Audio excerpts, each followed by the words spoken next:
ನಮಸ್ಕಾರ ಸ್ನೇಹಿತರೆ, Vishwavani TV ಸ್ಪೆಷಲ್ನ big boss ಅಪ್ಡೇಟ್ಗೆ ಸ್ವಾಗತ. ನಾನು ಸುಜಯರಾಜ್. ಸ್ನೇಹಿತರೆ, ಬಿಗ್ ಬಾಸ್ ಕಡೆಯಿಂದ ಹೊಸ ಪ್ರೊಮೋ ಅಪ್ಡೇಟ್ ಆಗಿದೆ. ರಾಶಿಕಾ ಮತ್ತು ಸೂರಜ್ ನಡುವೆ ಜಗಳ ಶುರುವಾಗಿದೆ. ರಾಶಿಕಾ ಅವರು ಒಂದು ಮಾತು ಹೇಳ್ತಾ ಇದ್ದಾರೆ, ಮುಖವಾಡಗಳು ಈಗ ಕಳಚಿ ಬೀಳಲಿ ಅಂತ. ಇನ್ಫ್ಯಾಕ್ಟ್ ನಿಮ್ಮ ಪ್ರಕಾರ ರಾಶಿಕಾ ಅವರು ಮುಖವಾಡ ಹಾಕೊಂಡು ಬದುಕ್ತಾ ಇದ್ದಾರಾ, ಸೂರಜ್ ಅವರು ಮುಖವಾಡ ಹಾಕೊಂಡು ಬದುಕ್ತಾ ಇದ್ದಾರಾ? ದಯವಿಟ್ಟು ಕಮೆಂಟ್ ಬಾಕ್ಸಲ್ಲಿ ಕಮೆಂಟ್ ಮಾಡಿ ತಿಳಿಸಿ. ಹಾಗೇನೆ ಸೂರಜ್ ಅವರಿಗೆ ಡೆಫಿನೆಟ್ಲಿ ರಾಶಿಕಾ ಅವರು ಕ್ಯಾಪ್ಟನ್ಸಿ ಟಾಸ್ಕಲ್ಲಿ ವಿನ್ ಆಗಿ ಕ್ಯಾಪ್ಟನ್ ಆಗಿರೋದ್ರ ಬಗ್ಗೆ ಖುಷಿ ಇದೆ. ಬಟ್ ಹೇಗಾದರೂ ಆ ಪ್ರೋಸೆಸ್ ಹೇಗಾಯಿತು, ಲೈಕ್ ಚೈತ್ರ ಅವರು ಯಾವ ರೀತಿ ಉಸ್ತುವಾರಿ ಮಾಡಿದರು, ಯಾವ ರೀತಿ ಫೇವರಿಸಮ್ ಮಾಡಿದರು, ಅದ್ರ ಬಗ್ಗೆ ಎಲ್ಲ ಅವರಿಗೆ ಅಸಮಾಧಾನ ಡೆಫಿನೆಟ್ಲಿ ಇದೆ. ಬಿಕಾಸ್ ನಿನ್ನೆನೇ ಸೂರಜ್ ಅವರು ಅಶ್ವಿನಿ ಅವ್ರ ಜೊತೆಗೆ ಮಾತಾಡಿದ್ದಾರೆ.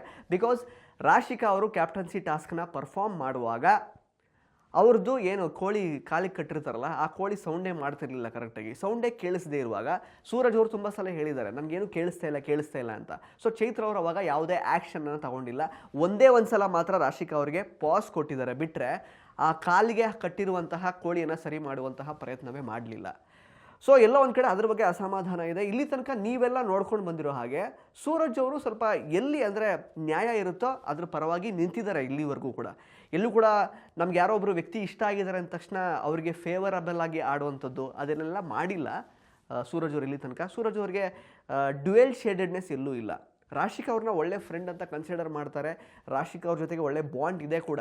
ಬಟ್ ಎಲ್ಲೂ ಕೂಡ ರಾಶಿಕಾ ಅವ್ರನ್ನ ಅವರು ಬಿಟ್ಕೊಟ್ಟಿಲ್ಲ. ಕಿಚ್ಚ ಸುದೀಪ್ ಅವರು ಡೈರೆಕ್ಟಾಗೇ ಬಂದು ಪಂಚಾಯಿತಿ ಟೈಮಲ್ಲಿ ಮತ್ತು ವೀಕೆಂಡಲ್ಲಿ ಹೇಳಿದ್ದಾರೆ, ನಿಮ್ಮಿಬ್ಬರ ಮಧ್ಯೆ ಬಾಂಡ್ ಏನಿದೆಯಲ್ಲ, ಇದರಿಂದ ನಿಮ್ಮಿಬ್ಬರಿಗೆ ಸಮಸ್ಯೆ ಆಗಬಾರ್ದು. ಬಾಂಡ್ ಹೆಚ್ಚಾದಷ್ಟು ನಿಮ್ಮಿಬ್ಬರಲ್ಲಿ ಒಬ್ಬರು ಆಚೆ ಬರ್ತಾರೆ ಅಂತ ಹೇಳಿದಾಗಲೂ ಕೂಡ ಸೂರಜ್ ಅವರು ರಾಶಿಕಾ ಅವ್ರಿಗೆ, ನಾನಂತೂ ನಿನ್ನನ್ನು ಬಿಟ್ಕೊಡಲ್ಲ. ಬಿಕಾಸ್ ನಾನು ಬಂದಾಗ ಬಿಗ್ ಬಾಸ್ ಮನೆ ಒಳಗಡೆ ನೀನು ನನಗೆ ಒತ್ತಾಸೆಯಾಗಿ ನಿಂತಿದ್ಯಾ, ನಿನ್ನ ಜೊತೆಗೆ ಒಂದು ಬಾಂಡ್ ಬಿಲ್ಡ್ ಆಗಿದೆ ನನಗೆ, ಡೆಫಿನೆಟ್ಲಿ ನಾನು ನಿನ್ನ ಪರವಾಗಿ ನಿಲ್ತೀನಿ. ಬಟ್ ಆಟಕ್ಕೆ ಹೇಗೆ ಬೇಕೋ ಹಾಗೆ ನಾನು ಆಟ ಆಡ್ತೀನಿ ಅಂತ ಹೇಳಿದ್ದಾರೆ. ಬಟ್ ರಾಶಿಕಾ ಅವರು ಡೈರೆಕ್ಟಾಗಿ ಬೇಡಪ್ಪ ಇದೇನೋ ಬೇರೆ ಥರ ಆಗ್ತಾಯಿದೆ, ನಾವು ಜಾಸ್ತಿ ಮಾತಾಡೋದು ಬೇಡ, ಹಾಗೆ ಹಿಂಗೆ ಅಂತೆಲ್ಲ ಹೇಳಿದ್ದಾರೆ. ಬಟ್ ಸೂರಜ್ ಅವರು ಎಲ್ಲೂ ಕೂಡ ಇಲ್ಲಿ ತನಕ ಅಪ್ರಾಮಾಣಿಕರಾಗಿ ಕಾಣಿಸ್ಕೊಂಡಿಲ್ಲ. ಎಲ್ಲಿ ನ್ಯಾಯ ಇದೆಯೋ ಅಲ್ಲಿ ಆ್ಯಕ್ಚುಲಿ ಅದರ ಪರವಾಗಿ ಅವ್ರು ನಿಂತಿದ್ದಾರೆ. ಜೊತೆಗೆ ಈ ಫೈಟಲ್ಲೂ ಕೂಡ ನೀವು ಆ್ಯಕ್ಚುಲಿ ನೋಡಿ, ಡೈರೆಕ್ಟಾಗಿ ಫ್ರೆಂಡ್ ಆದರೂ ಕೂಡ ರಾಶಿಕಾ ಅವ್ರ ಮುಖ ಹೊಡೆದಾಗಿ ಹೇಳ್ತಿದ್ದಾರೆ, ಕ್ಯಾಪ್ಟನ್ಸಿ ಟಾಸ್ಕ್ ಅಥವಾ ಕ್ಯಾಪ್ಟನ್ ಆದಂತಹ ವ್ಯಕ್ತಿಗೆ ಸ್ವಂತ ಬುದ್ಧಿ ಇರಬೇಕು ಅಂತ. ರಾಶಿಕಾ ಅವ್ರಿಗೆ ಸ್ವಂತ ಬುದ್ಧಿ ಇದೆ ಅಂತ ನಿಮಗೆಲ್ಲ ಅನಿಸುತ್ತಾ? ಬಿಗ್ ಬಾಸ್ ಸೀಸನ್ 12 ನೋಡ್ತಾ ಇರೋರಿಗೆ ದಯವಿಟ್ಟು ಕಮೆಂಟ್ ಬಾಕ್ಸಲ್ಲಿ ಕಮೆಂಟ್ ಮಾಡಿ ತಿಳಿಸಿ. ಇನ್ನೊಂದು ಸ್ಟೇಟ್ಮೆಂಟ್ ಕೊಡ್ತಾರೆ ಸೂರಜ್ ಅವರು, ಒಬ್ಬರು ಬಂದಾಗ ಇನ್ನೊಂದು ಥರ, ಈಗ ಇನ್ನೊಬ್ರು ಬಂದಾಗ ಇನ್ನೊಂದು ಥರ ಅಂತ. ಅದೆಲ್ಲೋ ಸ್ವಲ್ಪ ಹೌದು ಅಂತ ಅನ್ನಿಸ್ತಾ ಇದೆ. ಬಿಕಾಸ್ ಇದೇ ಸೂರಜ್ ಬಂದಾಗ ರಾಶಿಕಾ ಅವರು ಅವ್ರ ಜೊತೆಗೆ ಕನೆಕ್ಟ್ ಆದರು. ಬಟ್ ಈಗ ರಜತ್ ಬಂದಾದ ನಂತರ ರಜತ್ ಕೆಲವೊಂದಷ್ಟು ಪದಗಳನ್ನು ನಾಮಿನೇಷನ್ ಟೈಮಲ್ಲಿ ಹೇಳಿದ್ರು ಕೂಡ, ರೊಮ್ಯಾನ್ಸ್ ಮಾಡ್ತಿದೆಯಾ ಹಾಗೆ ಹಿಂಗೆ ಅಂತ ಹೇಳಿದಾಗಲೂ ಕೂಡ ಆಗ ಸ್ವಲ್ಪ ಪ್ರತಿರೋಧವನ್ನು ಒಡ್ಡಿದ್ರು. ಬಿಟ್ಟರೆ ಈಗ ಸದ್ಯಕ್ಕೆ ರಜತ್ ಜೊತೆಗೇ ಅವರು ಸ್ವಲ್ಪ ಚೆನ್ನಾಗಿ ಮಾತಾಡ್ಕೊಂಡಿರೋದ್ರಲ್ಲಿ ತಪ್ಪೇನಿಲ್ಲ. ಬಟ್ ಈಗ ಸೂರಜಿಗೆ ಏನಾಗಿದೆ ಅಂತಂದರೆ ಸ್ವಲ್ಪ ಸ್ಟಮಕ್ ಬಾಯ್ಲಿಂಗ್ ಶುರುವಾಗಿದೆ. ಬಿಕಾಸ್ ನನ್ನನ್ನು ದೂರ ಇಟ್ಬಿಟ್ಟು, ಅಂದರೆ ನಾವು ಮಾತಾಡೋದು ಬೇಡ ಅಂತ ಹೇಳ್ಬಿಟ್ಟು ಈಗ ರಜತ್ ಜೊತೆ ಕ್ಲೋಸ್ ಆಗ್ತಿದಾರಲ್ಲ, ರಜತಿಗೆ ಹೊಸ್ದಾಗಿ ಬಂದಿರೋನು ಅಂತ ಸ್ವಲ್ಪ ಹೊಟ್ಟೆ ಉರಿ ಶುರುವಾಗಿರೋದಂತೂ ಹೌದು ಸೂರಜ್ ಅವ್ರಿಗೆ. ಸೊ ಹಾಗಾಗಿನೇ ಈಗ ಕೋಪ ಬಂದಾಗ, ಮಾತಿನ ಚಕಮಕಿ ಆದಾಗ ರಾಶಿಕಾಗೆ ಕೆಲವೊಂದಷ್ಟು ಪಾಯಿಂಟ್ಸ್ಗಳನ್ನು ಹೇಳ್ತಾ ಇದ್ದಾರೆ. ಕೆಲವೊಂದಷ್ಟು ನಿಜ ಅಂತ ಕೂಡ ಅನ್ನಿಸ್ತಾ ಇದೆ. ಬಿಕಾಸ್ ರಾಶಿಕಾ ಅವ್ರದ್ದು ಮೈಂಡ್ಸೆಟ್ ಯಾವ ರೀತಿ ಅಂತ ಇಲ್ಲಿ ತನಕ ನಿಜವಾಗ್ಲೂ ಅರ್ಥ ಆಗಿಲ್ಲ. ಟಾಸ್ಕ್ ವಿಚಾರ ಅಂತ ಬಂದಾಗ ತುಂಬ ಮುತುವರ್ಜಿ ವಹಿಸಿ ಸಾಕಷ್ಟು ಚುರುಕಿನಿಂದ ಆಟ ಆಡ್ತಾರೆ. ಬಟ್ ಮನೆ ಒಳಗಡೆ ಅವರು ಸಾಕಷ್ಟು ಅಂದರೆ ಇನ್ನೊಬ್ಬ ಕಂಟೆಸ್ಟೆಂಟ್ ಮೇಲೇ ಡಿಪೆಂಡ್ ಹಾಕ್ಕೊಂಡೇ ಆಟ ಆಡ್ಕೊಂಡು ಬಂದಿದ್ದಾರೆ ಇಲ್ಲಿ ತನಕ. ಫಸ್ಟು ಮಂಜು ಭಾಷಿಣಿ ಅವರಿದ್ದರು, ಅಫ್ಕೋರ್ಸ್ ಅದು ಜಂಟಿ ಆಗಿ ಬಂದಿದ್ದಂಥದ್ದು, ಸೊ ಅಲ್ಲಿ ಡಿಪೆಂಡೆನ್ಸಿ ಬೇಕಾಗಿತ್ತು.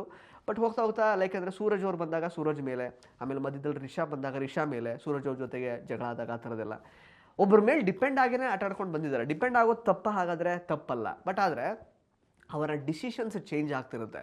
ಏನೋ ಒಂದು ವಾಪಸ್ಸು ಅಂದರೆ ಒಪಿನಿಯನ್ ಬರ್ತಾ ಇದೆ ಹೊರಗಡೆ ಅವರ ಆಟದ ಮೇಲೆ ಅಂತ ಹೇಳುವಾಗ ಅದನ್ನು ಚೇಂಜ್ ಮಾಡ್ಕೊಳ್ಳೋದಕ್ಕೆ ಪ್ರಯತ್ನ ಪಡ್ತಾರೆ. ಹಾಗಾದರೆ ನಿಜವಾದ ರಾಶಿಕಾ ಯಾರು? ಹಾಗಾದರೆ ಸೂರಜ್ ಜೊತೆಗೆ ನಿಮಗೆ ಒಳ್ಳೆ ಬಾಂಡ್ ಇಟ್ಕೊಳ್ಳೋಕ್ಕೆ ಇಷ್ಟ ಇದೆಯಾ? ಸೊ ಅದು ಒಳ್ಳೆ ಬಾಂಡ್ ಆಗಿದ್ದರೆ ಅದು ಒಳ್ಳೆ ಬಾಂಡ್ ರೀತಿಯೇ ಕಾಣಿಸುತ್ತೆ ಹೊರಗಡೆ. ಸೊ ಅದನ್ನು ನೀವು ಬದಲಾಯಿಸಿಕೊಳ್ಳುವಂತಹ ಅಥವಾ ಸೂರಜ್ ಜೊತೆಗೆ ಮಾತನ್ನೇ ಬಿಡುವಂತಹ ಅವಶ್ಯಕತೆಯೇ ಇಲ್ಲ ಅಲ್ವಾ? ಜೊತೆಗೆ ಓಕೆ, ನಾನೇನೋ ಎಲ್ಲರೂ ನನ್ನನ್ನು ಒನ್ ಸೈಡೆಡ್ ಅಂತ ಅನ್ಕೋತಾ ಇದ್ದಾರೆ, ಯಾರೋ ಒಬ್ಬರ ಜೊತೆಗೆ ಮಾತ್ರ ಇದ್ದೀನಿ ಅಂತ ಎಲ್ಲರೂ ಹೇಳ್ತಾ ಇದ್ದಾರೆ, ನಾನು ಇವಾಗ ಚೇಂಜ್ ಆಗಿಬಿಡ್ತೀನಿ ಅಂತ ಅಂದ್ಕೊಂಡು ನೀವು ಮನಸ್ಸಿಲ್ಲದ ಮನಸ್ಸಿನಿಂದ ಮನೇಲಿರುವಂತಹ ಇನ್ನೊಬ್ಬರ ಜೊತೆಗೆ ನೀವು ಹೊಂದ್ಕೊಳ್ಳೋಕ್ಕೆ ಹೋಗ್ತೀರಾ ಅಂತಂದರೆ ಅದು ಫೇಕ್ ಅಂತ ಅನ್ಸ್ಬಿಡುತ್ತಲ್ವ ನಿಮಗೆ. ರಿಯಲಿ ನೀವು ಆ್ಯಕ್ಚುಲಿ ನಿಮಗೆ ನಿಜವಾಗ್ಲೂ ಮನಸ್ಸಿಂದ ಇನ್ನೊಬ್ಬರ ಜೊತೆಗೆ ಬೆರೀಬೇಕು ಅಂತ ಅನಿಸಿದ್ರೆ ಹೋಗಿ ಬೆರೆತಾಗ ಏನೂ ಅನಿಸಲ್ಲ. ಬಟ್ ಎಲ್ಲೋ ಒಂದು ಒಪಿನಿಯನ್ ಬಂತು, ಬೇಡ ಸುಮ್ಮನೆ ಯಾಕೆ ಅಂತ ಅಂದ್ಕೊಂಡು ನೀವು ಬೇರೆಯವ್ರ ಜೊತೆ ಬೆರೆಯೋದ್ರಿಂದ ಅದು ಫೇಕ್ ಅಂತಲೇ ಅನಿಸುತ್ತೆ. ರಿಯಲ್ ರಾಶಿಕಾ ನಮಗೆಲ್ಲೂ ಕಾಣಲ್ಲ. ಸೊ ಹಾಗಾಗಿನೇ ಟಾಸ್ಕ್ ವಿಚಾರ ಅಂತ ಬಂದಾಗ ರಾಶಿಕಾ ಚೆನ್ನಾಗಿ ಆಡ್ತಾರೆ ಅನ್ನುವಂತಹ ಒಪಿನಿಯನ್ ಮಾತ್ರ ಬಿಟ್ಟರೆ ರಾಶಿಕಾ ಅವ್ರ ಬಗ್ಗೆ ಯಾವುದೇ ಒಪಿನಿಯನ್ ಅಂಥದ್ದೇನಿಲ್ಲ. ಇನ್ಫ್ಯಾಕ್ಟ್ ರಾಶಿಕಾ ಅವ್ರ ಕ್ಯಾಪ್ಟನ್ ಆಗಿರೋದು ಕೂಡ ಮನೆಯ ಹೊರಗಡೆ ನೋಡ್ತಾ ಇರುವಂತಹ ಪ್ರೇಕ್ಷಕರಿಗೆ ಅಷ್ಟೇನೂ ಇಷ್ಟ ಆಗಿಲ್ಲ. ಟಾಸ್ಕಲ್ಲಿ ಚೆನ್ನಾಗಿ ಆಡ್ತಾರೆ ಹೌದು, ಬಟ್ ಸ್ಟಿಲ್ ಈ ಕ್ಯಾಪ್ಟನ್ಸಿ ಟಾಸ್ಕ್ ಎಸ್ಪೆಷಲಿ ಚೈತ್ರ ಅವರು ಮುತುವರ್ಜಿ ವಹಿಸ್ಕೊಂಡು ಉಸ್ತುವಾರಿ ಆಗಿದ್ರಲ್ಲ, ಆ ಕ್ಯಾಪ್ಟನ್ಸಿ ಟಾಸ್ಕಲ್ಲಿ ಸಾಕಷ್ಟು ಗೊಂದಲಗಳಂತೂ ಇತ್ತಲ್ವಾ. ಬಿಕಾಸ್ ಸೂರಜ್ ಅವರಿಗೆ, ಗಿಲ್ಲಿ ಅವರಿಗೆ, ಅಶ್ವಿನಿ ಅವರಿಗೆ ಚೈತ್ರ ಅವರು ಸಾಕಷ್ಟು ಮಂಗ ಮಾಡಿದ್ದಾರೆ. ಕರೆಕ್ಟಾಗಿ ಅವ್ರನ್ನೆಲ್ಲ ಹೆಂಗೆ ಟ್ರೀಟ್ ಮಾಡಿದ್ರು, ಆ ಕೋಳಿನ ಖಾಲಿ ಕಟ್ಟೋ ವಿಚಾರದಲ್ಲಿ ಮತ್ತು ಪಾಸ್ ಕೊಡೋ ವಿಚಾರದಲ್ಲಿ ಅದೇ ಥರ ರಾಶಿಕಾ ಅವ್ರಿಗೂ ಅಷ್ಟೇ ಸ್ಟ್ರಿಕ್ಟಾಗಿರಲಿಲ್ಲ ಅವರು.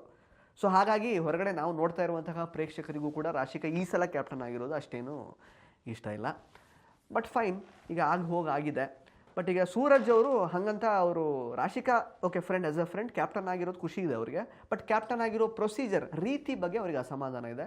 ಅದನ್ನು ಅವ್ರು ಮಾತಾಡ್ಕೊಂಡಿದ್ದಾರೆ. ಅದನ್ನು ರಾಶಿಕಾ ಅವರು ಮುಖವಾಡ ಅಂತ ಅಂದ್ಕೊಂಡ್ರೆ ಏನೂ ಮಾಡೋಕ್ಕಾಗಲ್ಲ. ಹಂಗೆ ನೋಡೋಕೆ ಹೋದರೆ ಇಲ್ಲಿ ಮನೆ ಒಳಗಡೆ ಸಾಕಷ್ಟು ಜನ ಮುಖವಾಡ ಬದಲಾಯಿಸ್ತಾನೆ ಇದ್ದಾರೆ. ಬೇರೆ ಬೇರೆ ಒಪಿನಿಯನ್ಸ್ ಬಂದಾಗ ಬೇರೆ ಥರ ಬದಲಾಗೋದು ಅದೆಲ್ಲ ಆಗ್ತಾನೆ ಇದೆ. ಎಸ್ಪೆಷಲಿ ನಮ್ಮ ರಘು ಅವರು ಏನೋ ಒಂದು ಇವ್ರು ಕಾಮಿಡಿ ಪೀಸ್ ಥರ ತೋರಿಸ್ತಾ ಇದ್ದಾರೆ ಅಂತ ಅಂದ್ಕೊಂಡ್ಬಿಟ್ಟು ಗಿಲ್ಲಿ ಅವ್ರ ಜೊತೆಗೆ ಇವಾಗ ಅವ್ರದ್ದು ಈಕ್ವೇಷನ್ನೇ ಚೇಂಜ್ ಮಾಡ್ಕೊಂಡ್ಬಿಟ್ಟಿದ್ದಾರೆ. ಸೊ ಆ ಥರದ್ದೆಲ್ಲ ಆಗ್ತಾಯಿದೆ. ಸೊ ಪಾಸಿಟಿವ್ ನೆಗೆಟಿವ್ ಏನು ಎಸ್ಪೆಷಲಿ ಅದು ಕರೆಕ್ಟಾಗಿ ಗೊತ್ತಾಗ್ತಾ ಇಲ್ಲ. ರಿಯಲಾಗಿ ಉಳ್ಕೊಂಡಿರೋದು ಬಿಗ್ ಬಾಸ್ ಮನೆ ಒಳಗಡೆ ಕೆಲವು ಜನ ಮಾತ್ರ. ಅದು ಯಾರು ಅಂತ ನಾನೇನು ಬಾಯ್ಬಿಟ್ಟು ಹೇಳಬೇಕಾಗಿಲ್ಲ, ನಿಮಗೆಲ್ಲ ನೋಡ್ತಾ ಇರೋದು ಗೊತ್ತಿರುತ್ತೆ. ಬಟ್ ಈ ಜಗಳ ಇದೇನು it was expected. Because already ಸೂರಜ್ಗೆ ಸ್ಟಾರ್ಟ್ ಆಗಿತ್ತು ಒಳಗಡೆ ರಜತ್ ಜೊತೆಗೆ ರಾಶಿಕಾ ಅವರು ಒಂದಾದಾಗ. ಬಟ್ ನಿಮಗೇನು ಅನಿಸುತ್ತೆ ಆ್ಯಕ್ಚುಲಿ, ಜನ ಮರಳು ಜಾತ್ರೆ ಮರಳು ಅಂತ ಬಿಗ್ ಬಾಸ್ ಅವರು ಪ್ರೋಮೋಗೆ ಕ್ಯಾಪ್ಷನ್ ಕೊಟ್ಟಿದ್ದಾರೆ. ಬಟ್ ನನಗೆ ಅನ್ಸೋದು ಆ್ಯಕ್ಚುಲಿ ಸೂರಜ್ ಕೆಲವೊಂದಷ್ಟು ವ್ಯಾಲಿಡ್ ಪಾಯಿಂಟ್ಸ್ಗಳನ್ನೇ ಹೇಳ್ತಾ ಇದ್ದಾರೆ ಅಂತ. ಈಗ ರಾಶಿಕಾಗೆ ಮತ್ತೆ ಕೋಪ ಬಂದಿರುತ್ತೆ, ಎಲ್ಲರ ಮುಂದೆ ಹಿಂಗೆ ಅಂತ ಇದ್ದಾನಲ್ಲ ಇವ್ನು ಬಂದು ಅಂತ. ಬಟ್ ಸೂರಜ್ ಅವ್ರದ್ದು ಮುಖ ಗೊತ್ತಲ್ಲ, ಸ್ಟ್ರೈಟಾಗಿ ಕೊಟ್ಟರೆ ಹೆಂಗೆ ಕೊಡ್ತಾರೆ ಅಂತ. ರಿಷಾ ಅವರು ಒಂದು ಸಲ ಕೊಟ್ಟಿದ್ರು, ಮಸಿ ಬೆಳೆದು ಸಖತ್ತಾಗಿ ಕೊಟ್ಟಿದ್ರು. ಸೊ ಆ ವರ್ಷನ್ ಮತ್ತೊಂದು ಸಲ ಈಗ ರಾಶಿಕಾ ಅವ್ರ ಮೇಲೆ ತೋರಿಸ್ಕೊಂಡಿದ್ದಾರೆ. ಸೊ ಸೂರಜ್ ಅವರು ಎಲ್ಲೂ ಇಲ್ಲಿ ತನಕ ಅಪ್ರಾಮಾಣಿಕರಾಗಿ ಕಾಣಿಸ್ಕೊಂಡಿಲ್ಲ, ತುಂಬ ಪ್ರಾಮಾಣಿಕವಾಗಿ ಆಡಿದ್ದಾರೆ. ಒಪಿನಿಯನ್ ಬಂದಾಗಲೂ ಕೂಡ ಫ್ರೆಂಡ್ಶಿಪ್ನ ಬಿಟ್ಕೊಟ್ಟಿಲ್ಲ, ಬಾಂಡ್ನ ಬಿಟ್ಕೊಟ್ಟಿಲ್ಲ, ಚೆನ್ನಾಗಿ ಆಟ ಆಡ್ತಾ ಇದ್ದಾರೆ.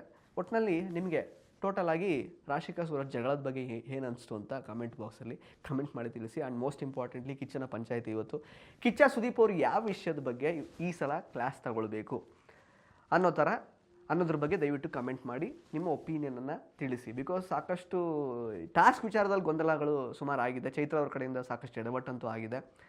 ಸೊ ಅದರಿಂದ ಯಾಕಂದ್ರೆ ಅದನ್ನ ಸರಿ ಮಾಡಿ ಏನಾದರೂ ಚೈತ್ರ ಅವರಿಗೆ ತಮ್ಮ ತಪ್ಪಿನ ಅರಿವಾಗೋ ಥರ ಮಾಡ್ತಾರಾ ಈ ಸಲ, ಈ ವಾರದಲ್ಲಿ ಆ ಥರದ್ದು ಪ್ರಯತ್ನ ಆಗುತ್ತಾ ಕಿಚ್ಚನ ಪಂಚಾಯಿತಿಯಲ್ಲಿ ನೋಡೋಣ, ಗೊತ್ತಿಲ್ಲ.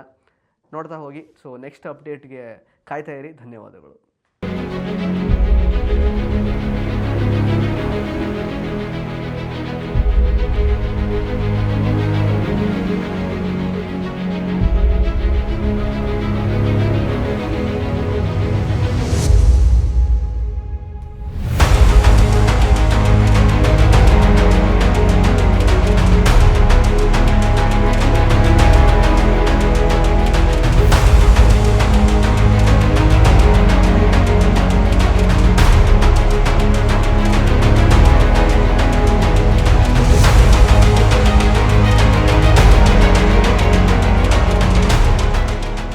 ಇಂಟ್ರೆಸ್ಟಿಂಗ್ ಮತ್ತು ಇನ್ಫಾರ್ಮೇಟಿವ್ ವಿಡಿಯೋಗಳನ್ನು ಮಿಸ್ ಮಾಡ್ಕೋಬೇಡಿ. ಈಗಲೇ ಸಬ್ಸ್ಕ್ರೈಬ್ ಮಾಡಿ.